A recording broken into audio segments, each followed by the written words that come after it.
For the last 10 years, two players have managed to win the Ballon d'Or. That is Lionel Messi and Cristiano Ronaldo. 5-5. It was for Cristiano Ronaldo, and yesterday night he was crowned as the Ballon d'Or for the 2017-2018 season. How good is it for Cristiano Ronaldo? And that is why we start Touchline Extra here today on Freestyle Friday, Y in the morning. I'm Robert Osoro as usual, and it is Touchline Extra. And my guest today, as usual, is our pundit and resident analyst, Ronny. How are you, man? Oh, fantastic. Doing good. How's the week been?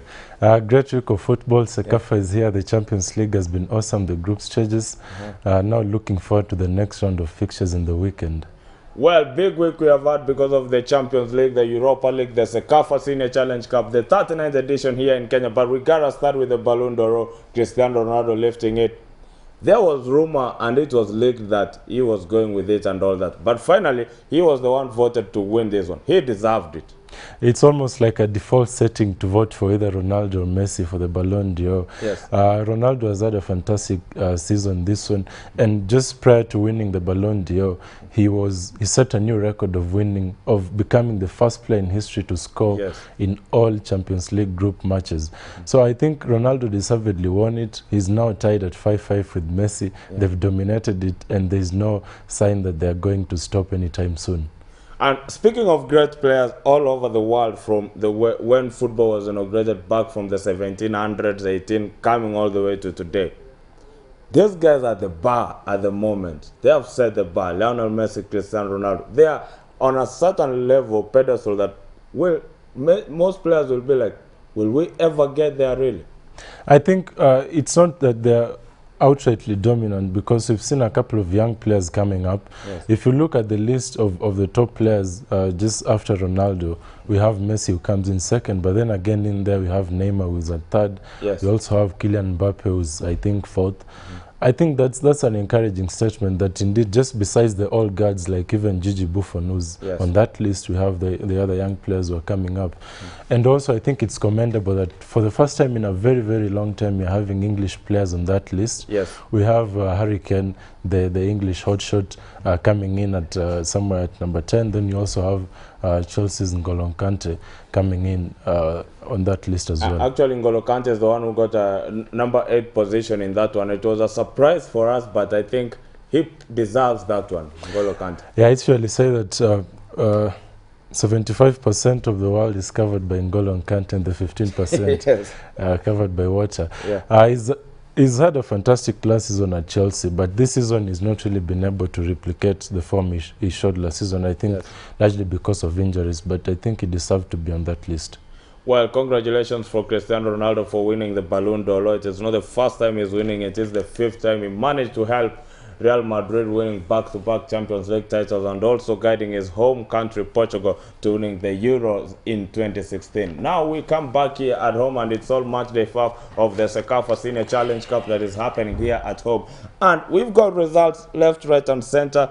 Kenya winning against Rwanda in the first match, then getting a draw against Libya in the second match. But one of the things that came out yesterday, and there was one result that shocked everyone: Burundi managed to defeat Ethiopia by 4-1. Did you anticipate something like that coming out of that match? I did, because if you look at the squad that Burundi had, it's a squad full of very, very experienced players, some of the best in this region.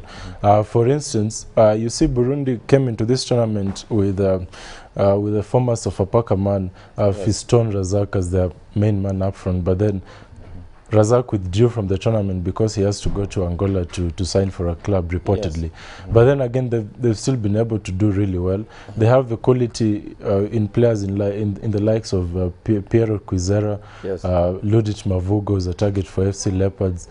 So I think the quality in that team is overwhelming. They have the experience and the quality, and I think they deserve to get the result they did against Ethiopia. Because most of the journalists were like, our boys of Ethiopia are going to be beaten when they go back home, because this is not a result they'll be expecting. But we have got results also, and another shocking result was Zanzibar defeating the big boys of Tanzania by 2-1.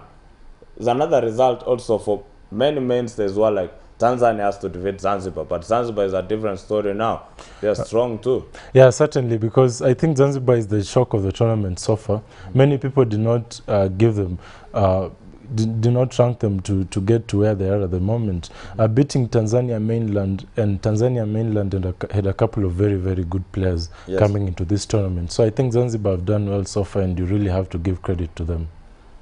And for Kenya, we defeated Rwanda by 2-0 in the first match. We drew against Libya by no goals. It was a no-goal stalemate. Do you fancy us for the semi-finals?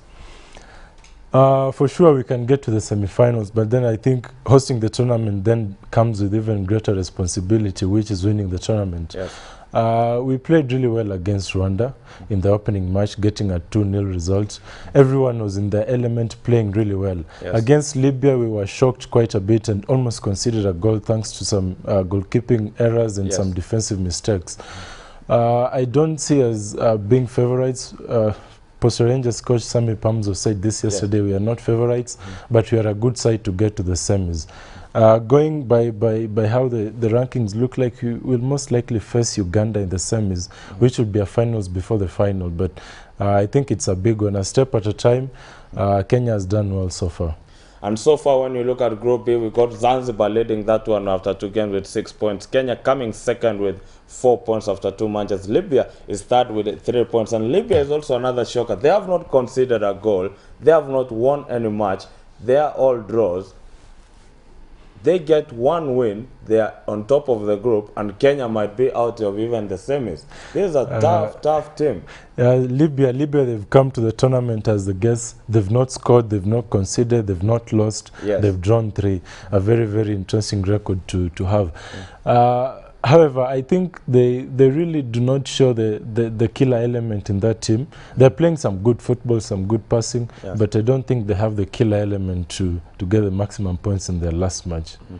And so far, one of the main conversation, one of the main talking points when it came to the CECAFA Senior Challenge Cup was we've got teams that are going for the CHAN 2018 coming to use CECAFA as a build-up. That is Libya, Rwanda, and Uganda. When you look at these teams and their style of play and the way they are playing currently, are they good enough for the CHAN tournament now?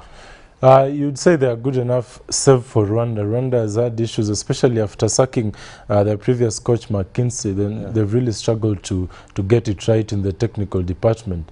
I think they've just been underwhelming in this tournament. But for the rest of the sides, you got to give it up to them. They've brought in the young players, the local best players, and they seem to be doing well.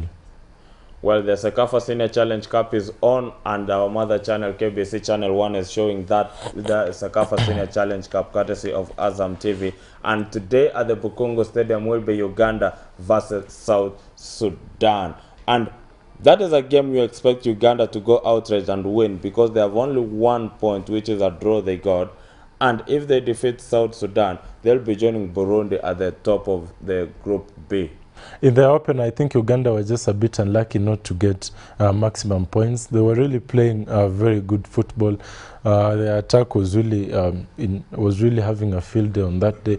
But then again, Uganda have come into this tournament to not even their team B. You see, they have so much armory at their disposal. I think Uganda will beat South Sudan with a comfortable margin and get to 4 points.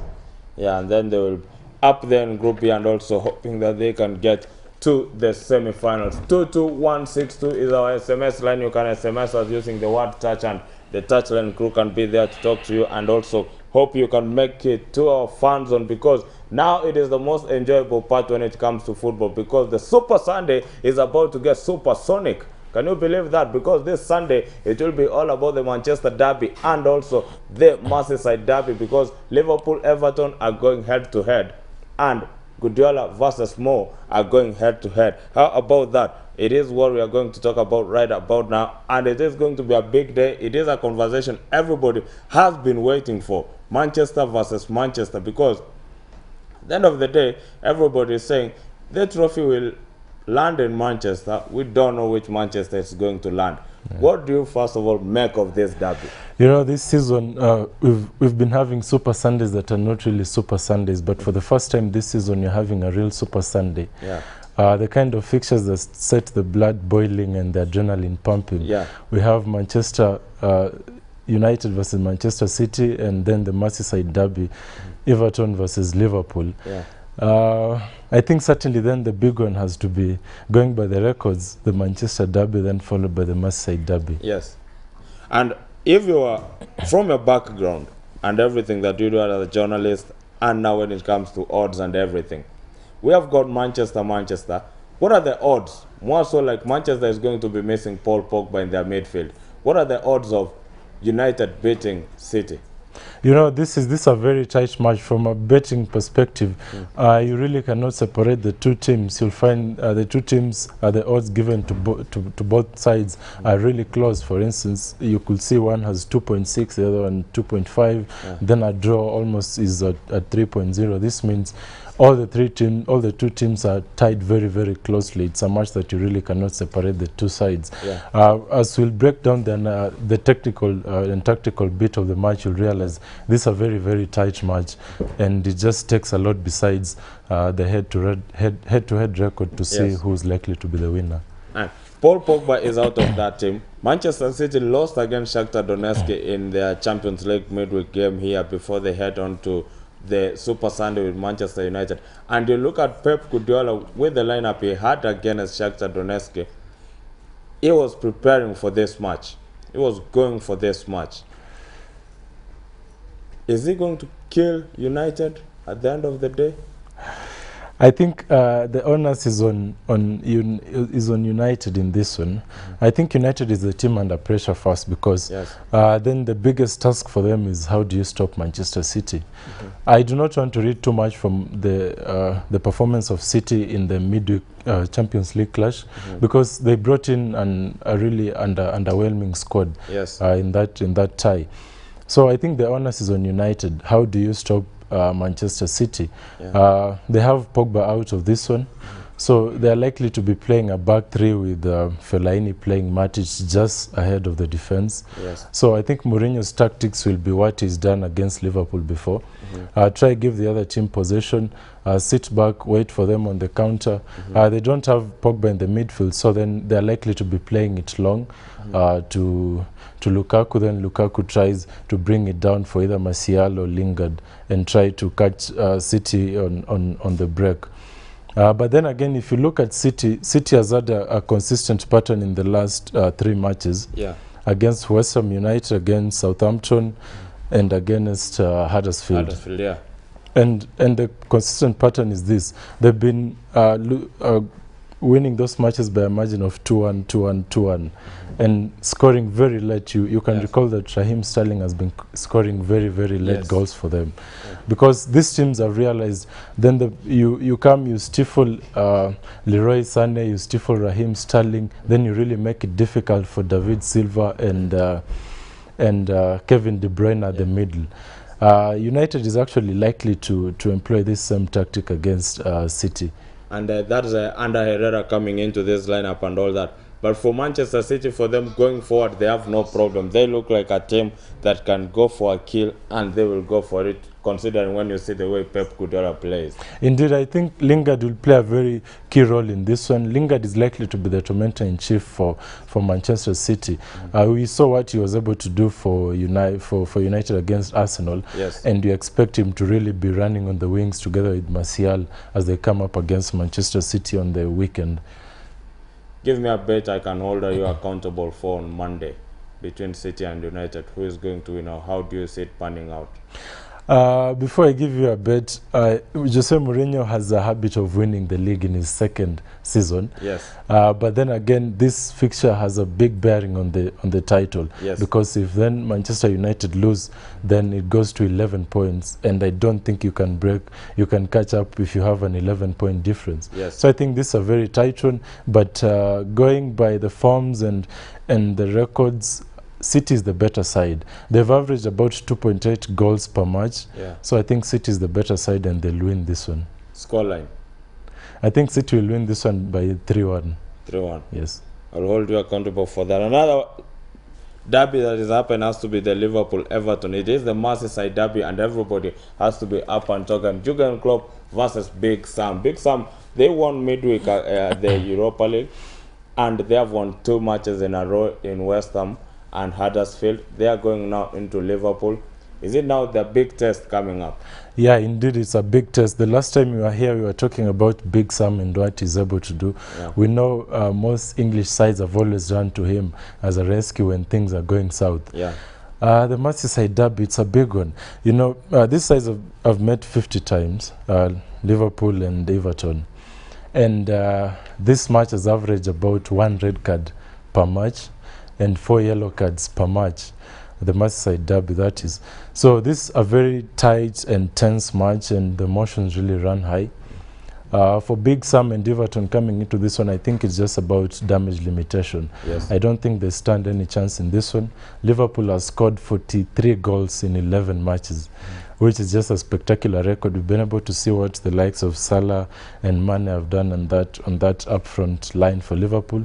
So I think for Everton, it's just about damage limitation. Yeah. Yeah. How do you see this one panning out? If you were to give a scoreline.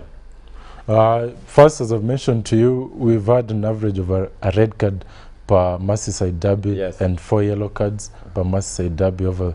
That's an average for all the matches. So I think certainly, as emotions always run high, we'll expect a red card here. But I think Liverpool will come out victorious. You brought in a certain angle. I have a friend of mine who is a very good when it comes to betting, and he usually goes for yellow cards. So there's a kind of game where he can go and say, there might be a red card in this game, or 4 or 5 yellow cards in this game, and he can get some good money out of that.